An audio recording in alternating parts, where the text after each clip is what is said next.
তাড়াহুড়োটা আমরা দেখতে পাচ্ছি।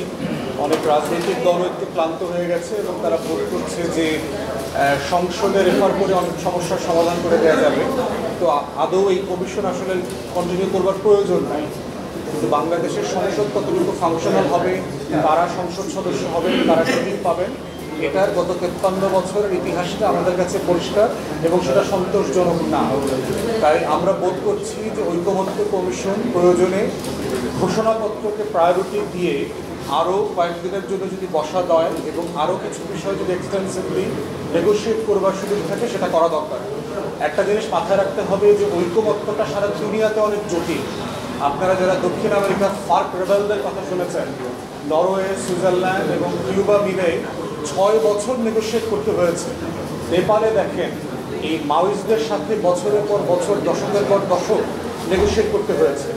ন্যাশনাল কনসেনসাস, জাতীয় ঐকমত্য তৈরি করাটা অনেক চ্যালেঞ্জিং কাজ এবং খুবই ক্লান্ত। যেমন আপনারা সাংবাদিক ভাইরাও দেখবেন, বোনেরা, ভাই আর কদিন চলবে মনে করছেন, আমরা সবাই তো খুব ক্লান্ত, আপনারাও ক্লান্ত, আমরাও ক্লান্ত।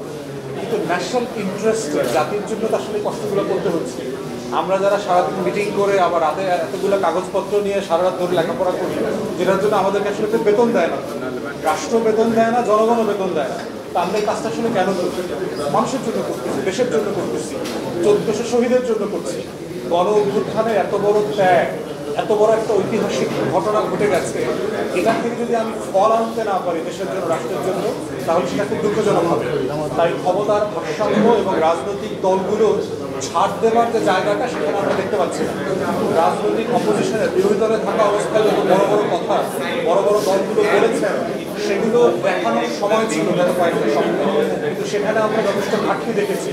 অতএব কমিশনকে অনুরোধ করব যে আরও নেগোসিয়েশন করবার জন্য, আরও রিভাইজ কমিশন নিয়ে আলাপ করবার জন্য আরও 2-4 দিন এক সপ্তাহ সময় নেওয়া দরকার। আপনারা সময় নেন, তড়িঘড়ি করে যেন তেনভাবে প্রচুর দ্বিমতের উপরে ভিত্তি করে একটা সনদ তৈরি করলে সেটা ফাংশনাল হবে না।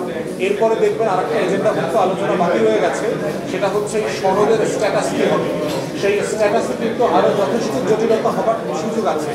অতএব আপনারা পলিটিক্যাল পার্টি এবং নেশন সবাই এই ব্যাপারে যথেষ্ট ধৈর্য ধরবার সুযোগ আছে এবং প্রয়োজন আছে বলে আমরা মনে করি। সবাইকে ধন্যবাদ।